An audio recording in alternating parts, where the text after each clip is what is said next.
My husband and I built a new house to live with my parents. Construction went smoothly and it was finally complete. But on the day it was finished, my husband brought his parents. I initially thought they were here to celebrate, but it seemed that wasn't the case. "This is where we'll live." "Send your parents away, okay?" "Wow, what a beautiful house. I'm looking forward to our new life here." "Sorry for the sudden change, but my parents will be living here. We can't live with your parents, so please ask them to leave." Suddenly, my husband's parents declared they'd live in our new house. Even my husband sided with them. I decided to get back at my inconsiderate husband and his parents. I started by making a call to someone. I'm Madeline, a 27-year-old office worker. I'm married, but don't have kids. Life with my husband, Wesley, has been smooth. Recently, with some financial comfort, I began thinking about my aging parents. After much thought, I decided I wanted to live with them and shared this with Wesley. Wesley surprisingly agreed. "It's a good idea. Your parents will be happy, and it's a way to show gratitude." Surprisingly, he seemed to be positive about the ideas and gave me various advice. "If we're going to live together, our current house might be too small. How about building a new one? We might need more space if we have kids. What do you think?" Wesley was right. Our current house wasn't spacious. Considering future kids, a bigger house seemed better, so I agreed. Little did I know this house would lead to such a problem. We started planning immediately. We discussed the best house for elderly parents, its proximity to the station, and its size. "Which plot of land do you prefer?" "I think this one's more spacious." "How about this house design?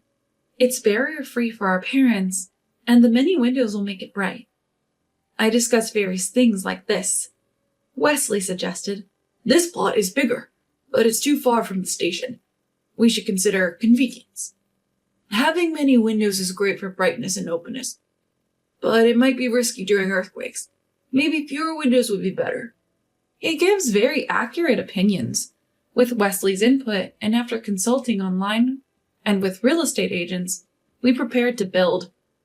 It took longer than expected, but we're finally ready.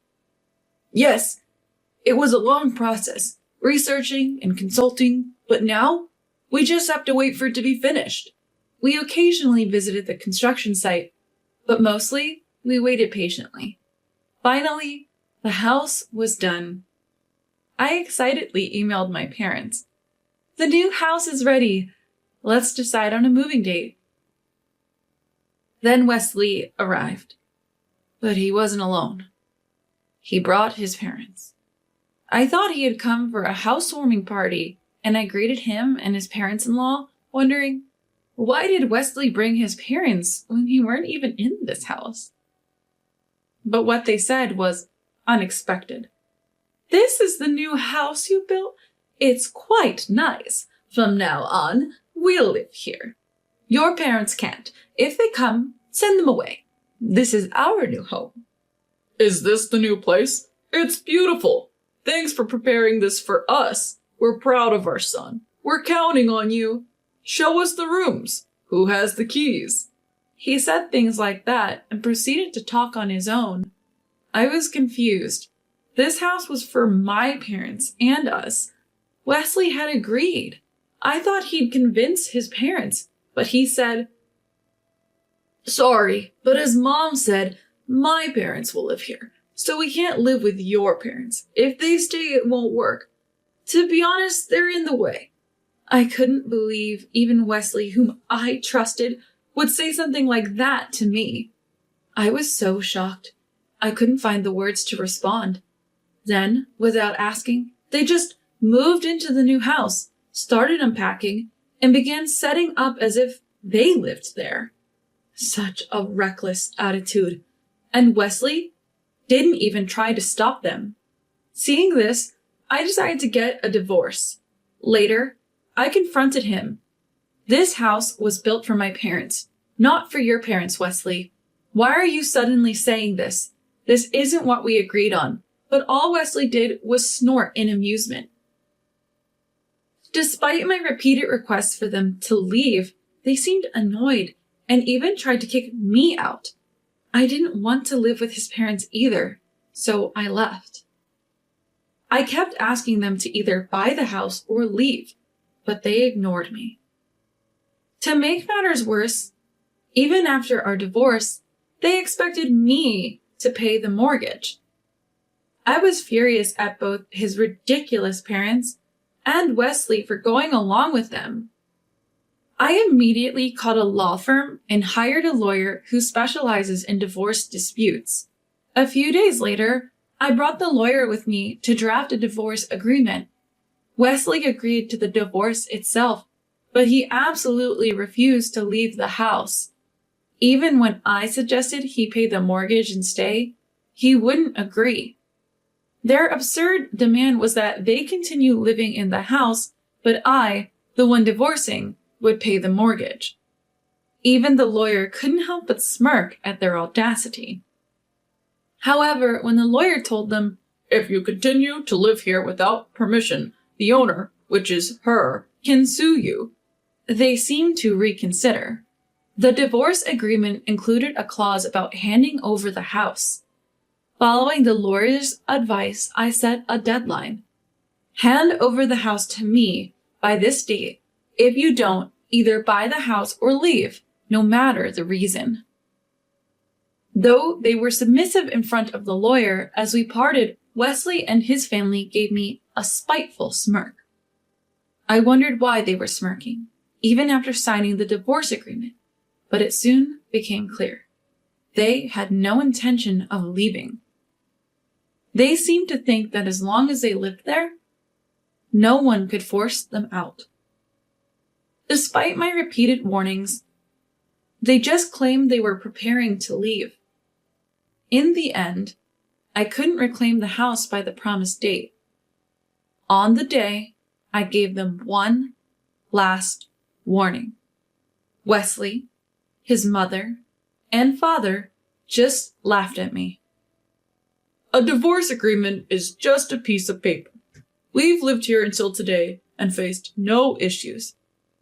"Relying on a lawyer? It's like you can't do anything on your own. I feel relieved to be divorcing such a useless woman."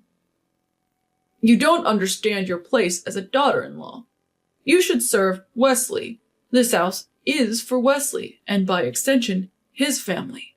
Know your place." I could only sigh. Why did I marry someone like this? But regretting it now wouldn't change anything. "Fine. Since you won't respect that piece of paper, I'll sue. If you won't listen to me or the lawyer, I'll let the court handle it." When they heard the word lawsuit, Wesley and his family seemed taken aback. But perhaps because they had lived comfortably, even after being warned by a lawyer, they seemed to underestimate the situation. However, their laughter faded when I explained that even if it's not a crime that leads to arrests, I can still sue them. They started to gauge my seriousness. When I called my lawyer right then and there, Wesley suddenly raised his voice in anger. Ignoring him, I told my lawyer, "Hello? Yes. They don't seem to have any intention of leaving or buying the house. I've decided to proceed with the lawsuit as planned." Sensing my determination, Wesley and his family suddenly changed their tune, crying and begging. "We're old and can't work anymore. Please, let us stay here. It's hard for us to live with these aging bodies. We don't have much time left. Please reconsider out of respect for the elderly." "If we leave, we'll have nowhere to go. Are you really going to do this to us? Just let us stay a bit longer. Or do you not care about old people who don't have much money? If you kick us out, we'll end up homeless and starve on the streets. Please, think of it as charity." "If we leave, My parents will have nowhere to live. I can't provide a good life for them with my income. Just say okay, and everything will be resolved. Please?" They tried to use their living situation as leverage. Their true intentions were clear. They thought I wouldn't be able to refuse. But I did. After all, they started living there without my permission and then demanded money. It was too much. I explained my stance with a cold demeanor. How many times do I have to say it? I'm the one paying for this house, and it's in my name. We only put in my name because you had just changed jobs and couldn't get approved for the loan. This house is entirely mine. I even set a deadline in the divorce agreement to give you a choice. But you did nothing. I've warned you over and over. You ignored me, and now you're trying to guilt trip me when faced with a lawsuit? It's ridiculous. They were silent, unable to respond.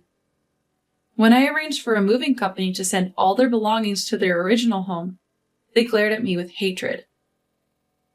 "You're like a devil for doing this to old people like us. If we starve to death, we'll curse you forever. Remember that." "How can you do this? Don't you have any compassion? What about my parents? It's all your fault." "We told you. It's hard for us to work or even live daily. You heartless person. We'll never forget this." They left with those parting words. I kept a straight face, but inside, I was smiling. I thought I could finally have peaceful days, but they started harassing me again. They seemed to hold a grudge, so they began causing trouble at my house. I had anticipated this and installed security cameras. I planned to make them compensate for any damages, but even with photographic evidence and bills, they didn't pay. Tired of warning them, I decided to consult the police. With evidence from the security cameras and photos of the damaged items, the police promised to increase patrols. The police have started to mark people and warn them, perhaps because it's easier to move when there's evidence. Perhaps the police's attention scared them, as the harassment stopped. Finally, I regained my peaceful life. I later learned that they moved to a cheaper area and lived in an old, affordable apartment. They seemed to live beyond their means, and always struggled financially, unable to save. Therefore, they cannot save money. Wesley, frustrated with the situation, reportedly said, "I'm the one working, and they're wasting money. Who do they think is earning? They need to think before spending. I can't take care of them anymore," and left them. After some time, his parents came to visit. "Do you have a moment? We're sorry for the sudden visit. Can you take care of us? We're old and can't work. Our son left us. You're our only hope. Please take care of us." "We'll have nowhere to live if you don't help. We'll end up homeless. We can't do much at our age. Please, can we stay here? We'll do housework or anything we can," they pleaded. Their selfishness was so extreme that I was more astonished than angry. "I don't want anything to do with you anymore. Don't come here again. If you do, I'll involve the police." With that, they left quickly. From what they said, they didn't know where Wesley had gone. I wanted to cut ties and forget about it all, but reality didn't let me. This time, Wesley came to me. No matter how many times I refused or ignored him, he kept coming, asking to get back together. "Look, I'm sorry about before. Turns out my dad had racked up a lot of debt, and we had to sell our original house. We had nowhere to live, and after paying off the debt, we had almost no savings left. I thought we could stay at your place. After leaving that house, we lived in a cheap apartment, but my parents kept spending, so we couldn't save money, and life became tough. That's why I left. Can't you give me another chance? I promise I won't act like that again, please." Hearing this, I finally understood why his parents had come to my new house, and why they couldn't return to their family home. But hearing all this, I felt nothing but indifference. "That's it? If you're done, then leave. No matter the reason, I won't reconsider. Just remember that. Goodbye. I tried to close the door, but he seemed persistent. I'll apologize as many times as it takes. I won't give up until you forgive me. I'll prove myself. It seems like he won't give up until I forgive him. True to his word, he seemed determined. Every time I went out, I'd likely run into him. He'd call and email almost daily. He had become a full-blown stalker. He'd even confront me in public, making scenes like, "I'm truly sorry. I've reflected on my actions. What can I do for you to forgive me? I promise I won't do it again," making it seem like a one-sided marital spat. Because of this, even strangers would tell me, "He's apologizing so much. Why didn't you forgive your husband?" His persistence became unbearable, so I consulted the police again. Given our history, they acted quickly. Perhaps the threat of arrest worked as Wesley's stalking finally stopped. I managed to settle all the issues, and as initially planned, Mom and Dad and I started living in the new house. My parents thanked me, saying, "We appreciate all you've done to let us live in the house, despite the troubles." Despite the divorce, the three of us can now live happily. I don't know what became of them, but just knowing that makes me feel content. From now on, I plan to lead a fulfilling life while taking care of my parents. A new life in a new home. It's been a challenging journey, but from here on, I hope for peaceful and calm days. I wonder if I've shown enough gratitude to my parents who raised me with so much love. From now on, I vow to be more devoted and make every day count.